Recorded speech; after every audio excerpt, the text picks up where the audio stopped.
Hi friends, இன்றைய பதிவில் நம் அன்றாட வாழ்வில் பயன்படுத்தக்கூடிய 25 வகையான அரிசியின் சத்துகளும் அதன் நன்மைகளும் பயன்களும் பற்றி தான் பார்க்க போகின்றோம்.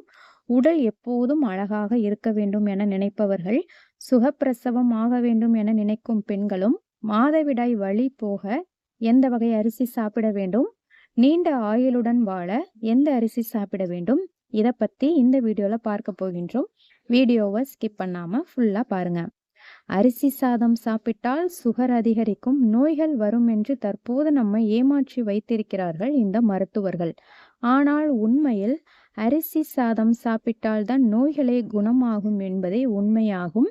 எந்த வகை அரிசியில் என்னென்ன பலன்கள் தருகின்றது என்பதை பற்றி பார்க்கலாம்.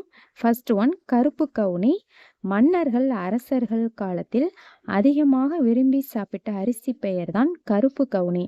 இது உடம்பு வலுவாக இருக்கும், எப்போதும் மினுமினுப்பாக வைத்திருக்கும், புற்றுநோய் வராது, இன்சுலின் சுரக்கும், உடம்பு ஆரோக்கியமாகவும் நீண்ட ஆயுளுடனும் வாழ்வார்கள்.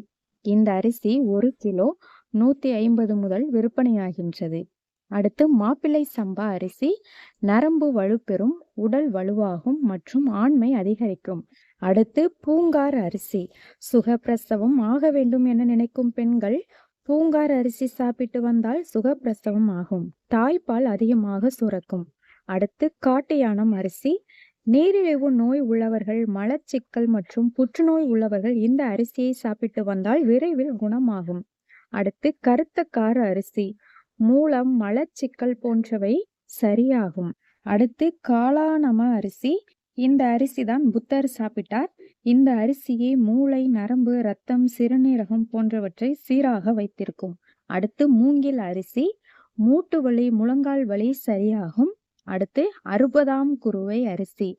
எலும்பு வலுவாக இருக்கவும், எலும்பு சம்பந்தமான எந்த பிரச்சனைகள் இல்லாமல் இருக்கவும் 60ஆம் குருவை அரிசி பயன்படுகின்றது. அடுத்து இலுப்பைப்பூ சம்பா அரிசி. பக்கவாதத்திற்கு மிகவும் நல்லது, கால்வலி சரியாகும். அடுத்து தங்கச்சம்பா அரிசி. பல், இதயம் வலுவாகும்.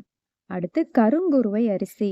இழந்த சக்தியை மீட்டு தர இந்த அரிசி பயன்படுகின்றது, மேலும் கொடிய நோய்களை குணப்படுத்தவும் இது பயன்படுகின்றது. அடுத்து கருடன் சம்பா அரிசி. இரத்தம், உடல் மற்றும் மனம் எப்போதும் சுத்தமாக இருக்கும். அடுத்து கார் அரிசி. தோல் நோய் சரியாக கார் அரிசி பயன்படுகின்றது. அடுத்து குடைவாழை அரிசி. குடல் சுத்தமாகவும் குடல் சம்பந்தமான எந்த பிரச்சனைகளையும் சரி செய்யவும் குடைவாழை அரிசி பயன்படுகின்றது. அடுத்து கிச்சிலி சம்பா அரிசி. இரும்பு சத்தும் சுண்ணாம்பு சத்தும் அதிகம் நிறைந்த அரிசிதான் கிச்சிலி சம்பா அரிசி. அடுத்து நீலம் சம்பா அரிசி. இரத்த சோகையை நீக்கும் நீலம் சம்பா அரிசி. அடுத்து சீரக சம்பா அரிசி. உடல் எப்போதும் அழகாக இருக்க சீரக சம்பா அரிசி சாப்பிட வேண்டும், நோய் எதிர்ப்பு சக்தியை அதிகரிக்கும். அடுத்து தூய மல்லி அரிசி. உள் உறுப்புகள் வலுவாக இருக்க தூய மல்லி அரிசி சாப்பிட வேண்டும். அடுத்து சேலன் சன்னா அரிசி. தசை, நரம்பு, எலும்பு வலுவாக இருக்க சேலம் சன்னா அரிசி சாப்பிட வேண்டும். அடுத்து பிசினி அரிசி.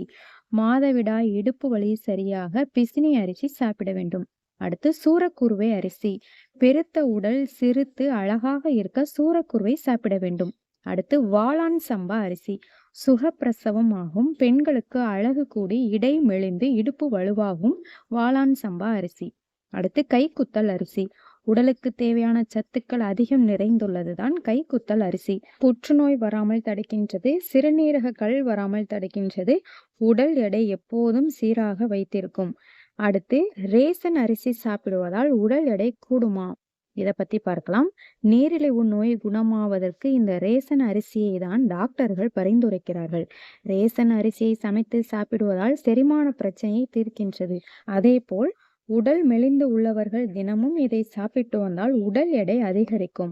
இதேபோல் பயனுள்ள தகவலுடன் அடுத்த பதிவில் பார்க்கலாம். நன்றி.